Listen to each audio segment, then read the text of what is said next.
All right, guys. So Google finally clapped my net worth. I'm going to go through that today. As you guys may have known, I've been tracking my net worth now for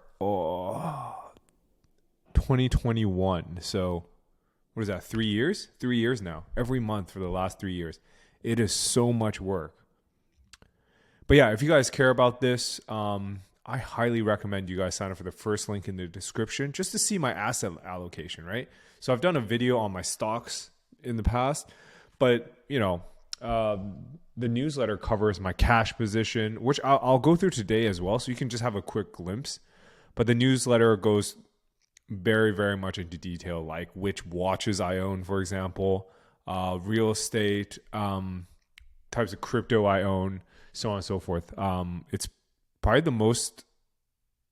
I think it's the most opened email of my newsletter across like 25,000 people. So highly recommend you guys get on it. Also, if you guys can comment net worth for the YouTube algorithm, highly appreciate that. Let me know if you guys care about this.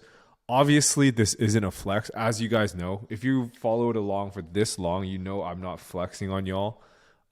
This is mostly to keep me accountable, if enough people watch this video, I might do this on a monthly basis. But yeah, let's talk about it. Also, I know it's not I'm sure you guys know it's not investment advice, but I'm also going to ask you guys like what you would do in my position, stuff like that. It's just a fun exercise, steel manning your own positions. Yeah, it's good. Here we go.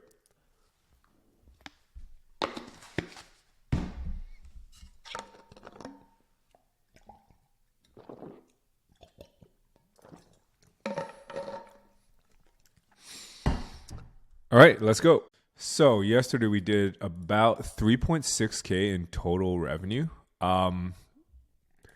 Split between Amazon at $1,700, Mediavine at $955, and OnlyFans at about $1,008. It's all right. It's all right. We're still down, but let's take a look at the granular numbers first. Alrighty, ordered revenue yesterday, 31.7K. And Levanta, oof. Yeah, I just want to show you guys. Payment is due May 3rd. I'll keep you guys posted if people pay or if people don't. So the day before yesterday, we did $112. You know what? Ending the month after post-clapping at $2,900 a month, we fucking take those. We take those all day, every day. All right, let's talk about today's episode. All right, so yesterday I tweeted out my monthly revenue update. So we're down 142K from the month before. Expected, obviously after the clapping, I expected to get clapped even harder. I thought we were going to be down bad, like down to 100K. We might be the month after, but we'll see. I'll keep you guys posted for sure. I've been doing this for 2 years now. I'll continue doing it. But if you guys want to see like granular details, I'm doing it in this Notion document. Sign up for the first link in the description. You get sent this. Go to episode 171 and you'll see my month-on-month net worth change and month-on-month revenue change. So let's talk about revenue first. Let's quickly, Binance drops. Can't do anything about that. This bull market, bear market situation. Index E3K drop, fine. Amazon, a quick halvening. More than halvening. A lot of sites got clapped. Mostly partnership sites, some of them got clapped, some of them didn't. The ones that are clapped are still okay. They're like doing, instead of 20K a month, they're doing like 5K a month. Still 5K more than before, so they're okay with it. It's a sub-directory clap. Most of the traffic's coming from other search engines. Honestly, I'll take that. Mediavine, clapping, expected more as well. We're fine there. VPN an increase because actually I installed Revive on one of my foreign VPN sites. Fucking popped off. Easy clap. If you guys want to check out what Revive does, what it does is it periodically changes the publish date of your articles, as well as it rewrites the first paragraph in every article, every republished article, as well as resubmits it into indexation for indexing. Fucking kill. Honestly, works very, very well. There's a free plugin as well, which you can just start off with, but it's against Google TOS. They have it on their site now, so just got to be careful there. Anyways, version down 20K. We're fine with that. Fan fuel, Cell Health, big clappings, but also expected. Bonds ever so stable. Advise, we're up a lot this month.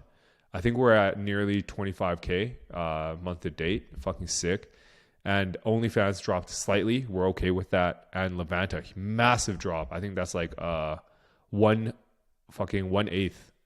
So like that would be like I don't know, like 20% drop or 20% left of what was before. So massive drops across the board.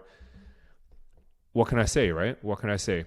Also, let's take a look at net worth. Worth noting, I paid a fuck ton in taxes. I believe in personal side, hence why the changes. Major call outs, my real estate price, I have not changed since purchase price. So this is most likely higher than before. Websites, I also haven't changed in a couple months. How I'm pricing in websites is I include the custom rate card for my Amazon. So that in itself is worth 500K. The rest of my site's probably worth like 200K at this point. Not much at all. All right. My VPN site, which does 1800, like that's worth like 50K probably. And Indexy and Binance account, I exclude from my net worth. So this line item, I actually exclude from the sum of total assets.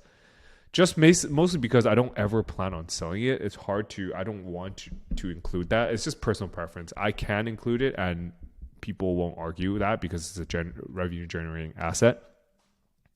Quick call outs. Stocks. I've realized stocks having like 1.2K in stocks is a bit misleading because I actually have quite a bit of, high interest savings account ETFs in the stock portfolio. I should probably segment this. For example, I have actually 400K in a USD hedged high interest savings account ETF in my business account. So I don't know. What should I do? Because that's essentially cash, right? Same with, I think stocks on the personal side is mostly just stocks. So it's okay. So I effectively have like 1.4 million US dollars in cash. What would you guys do in my position? All right. I do average in at a rate of maybe, I think at this point it's like 35 to 40K a month into equities. It's just a robo advisor. And then just like on a weekly basis, they take out like 5 to 10K a month. A week, and that's just how I'm investing right now. Dollar cost averaging. Some can argue like lump sum versus dollar cost averaging. Bro, it's just better for my mental. Dollar cost average, and my horizon is long as fuck. I'm young, right? Probably won't need this money till I'm like 40, at least 40. Yeah, I don't know. What do you guys think? If you were in my position, you had 1.4 million US dollars to deploy. What would you do? Real estate, I'm actually okay with real estate. I'm going to leave this at this price. I don't ever want to deal with real estate again, except for my primary home. Mostly because it doesn't excite me. It's kind of boring.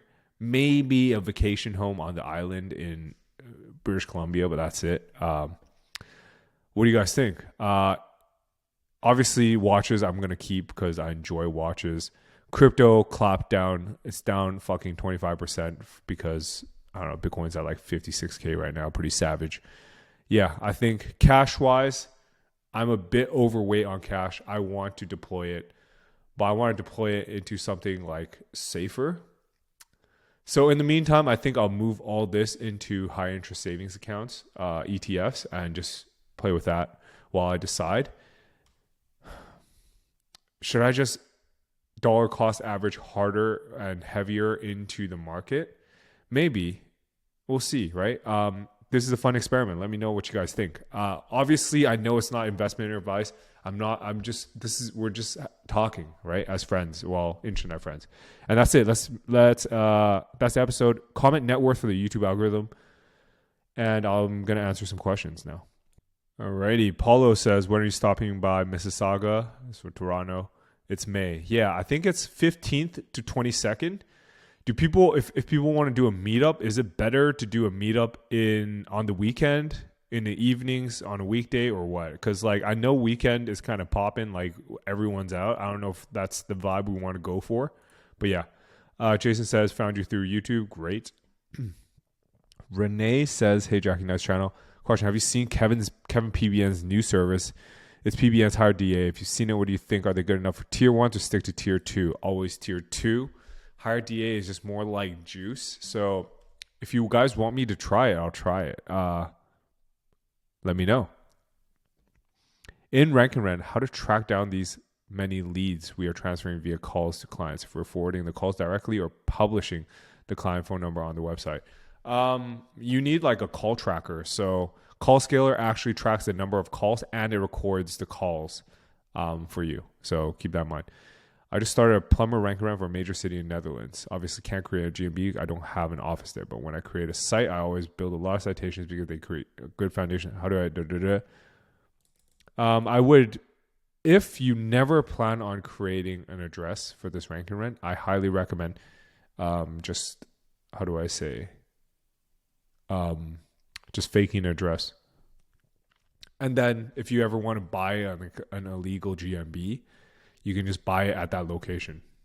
Which niche do you think Rank and Rent people click more on? Organic results? Can you please name down some?